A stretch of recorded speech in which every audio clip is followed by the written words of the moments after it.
através de um exame de rotina que Suzana descobriu câncer na mama direita. Faço preventivo e faço mamografia e descobriu no início. E aí eu descobri em dezembro, né? E já marcaram a minha cirurgia para fevereiro. Em março já comecei a fazer químio. 4 anos após o isolamento do HIV, em maio de 1987, a doença segue ainda trazendo desafios para a saúde pública. Anos 96, assim, para começar 97, eu já comecei a aparecer sintomas e ficar bem doente, a ponto de eu chegar a 29 quilos e ter que me internar no Hospital João Alves. Inocência que custou caro. Professora formada e atuante, hoje ela não consegue emprego em lugar nenhum por causa do preconceito. A gente perde o nosso direito de viver na sociedade, porque somos apontadas como as pessoas que cometeram um crime. E, no entanto, nós entregamos a um relacionamento por amor, por querer um companheiro, por querer uma proteção, por se sentir sozinha, querer se sentir amada.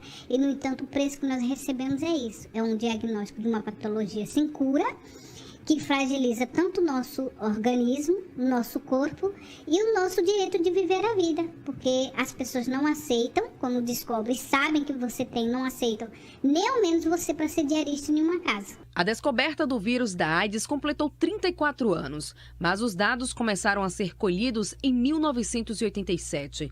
De lá para cá, em Sergipe, foram 5.680 casos registrados, 129 somente em crianças. Nesses 30 anos, morreram mais de 1.300 pessoas em todo o estado. Homens e mulheres entre 30 e 39 anos são os mais atingidos. E as cidades de Aracaju, Nossa Senhora do Socorro, Itabaiana, Estância, São Cristóvão e Lagarto, as que têm os maiores números de portadores da doença.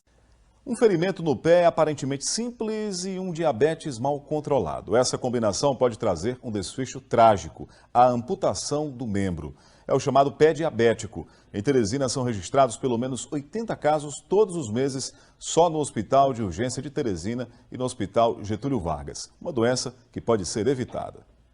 Em 2005, Raimundo, que já sofria de diabetes, percebeu que tinha um calo no pé. Pediu então para que o cunhado furasse com um espinho de limão. Depois de passar por esse tratamento caseiro e improvisado, ele disse que começou a sentir muitas dores. A partir daí, decidiu procurar atendimento médico. O Getúlio Vargas lá, chegou lá, o rapaz tirou um dedo. E daí o senhor teve que amputar a perna? Aí foi cortada a perna. O diabetes é uma doença caracterizada por elevação nos níveis de glicose, que é o açúcar no sangue. Pode ser de origem genética e por causa da má alimentação. A doença não tem cura, por isso o diagnóstico precoce é fundamental.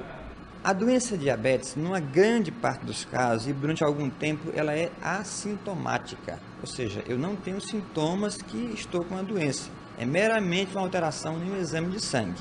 Quer dizer, se a doença em mim ela é pouco intensa, meus sintomas são pobres, então eu preciso de fazer exame periodicamente. É lógico que nem todo mundo precisa fazer exame todo dia, mas quem faz parte de grupo de risco, quem tem diabetes na família, quem é hipertenso, quem tem excesso de peso, porque quanto mais cedo descobrir que é diabético, mais cedo trata, melhor trata e menos complicações tem. Dados do Ministério da Saúde garantem que a metade dos pacientes diabéticos com mais de 60 anos apresenta o chamado pé diabético. Em todo o mundo, a cada 30 segundos, um membro é amputado em decorrência da doença. Só o Hospital Getúlio Vargas e o Hospital de Urgência de Teresina ocorrem, em média, 80 amputações por mês. São quase 1.000 por ano. Você já imaginou acordar e dormir com dores por todo o corpo, todos os dias? É uma dor generalizada, crônica, como se fosse uma dor no primeiro dia que você vai a uma academia, como se você tivesse feito uma atividade física, uma dor cansativa. Meiriene tem fibromialgia, uma dor crônica que acomete principalmente as articulações, músculos e tendões. O problema está relacionado ao sistema nervoso central. Pesquisadores acreditam que a síndrome é causada por um descontrole na forma como o cérebro processa os sinais de dor. Você fica irritado, você fica estressante, tem momentos que você não quer conversar com ninguém, não quer falar, você quer ficar sozinho. Quando as dores aumentam, ela mal consegue se alimentar. O fato de pegar a garrafa, abrir um armário, já causa dor devido à musculatura estar enfraquecida. Dói todo o corpo, a musculatura esquelética toda, do cabelo, a cárie dentária, ao mastigar, cotovelo, pescoço, joelho, todas as articulações. Algumas celebridades já vieram a público para falar do problema. A mais recente foi Lady Gaga. A cantora chegou a cancelar o show que faria no Rock in Rio no ano passado por causa das intensas dores que estava sofrendo. Morgan Freeman também diz sofrer com a doença. O ator americano se queixa mais das dores no braço esquerdo. Segundo ele, a fibromialgia se agravou em 2008, depois de um acidente de carro. Aqui no Brasil, a atriz Dani Valente entrou para a estatística. Dani tem 40 anos e descobriu a doença em 2017. Ela confessou que tem depressão porque não consegue fazer 10% do que gostaria. Resultado de tantas dores. A fibromialgia é conhecida como uma doença invisível e de difícil diagnóstico. Atinge 5% da população mundial e, na maioria das vezes, os pacientes mais atingidos são as mulheres entre 30 e 50 anos.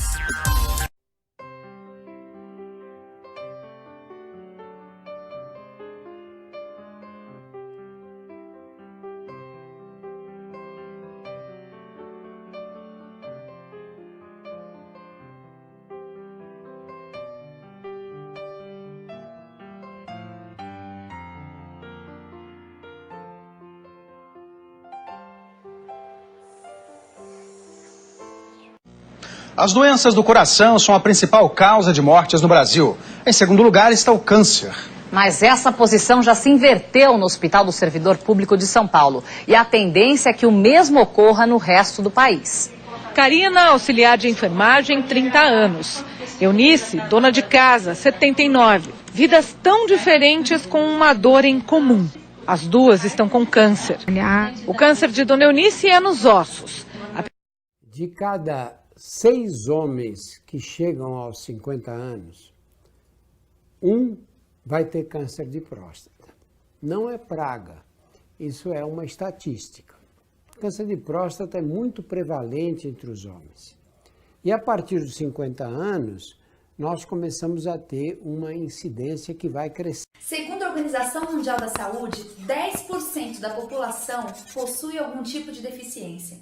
Dentro desses 10%, 1,5% tem alguma limitação ou deficiência na parte da audição. Às vezes estão cheias de barraco, de carro, buracos, então é bem complicado.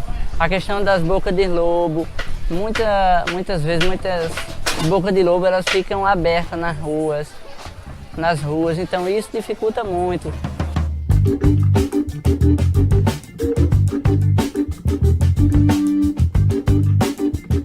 Mesmo com todo o apoio técnico do cão-guia, nós temos muita dificuldade nas calçadas.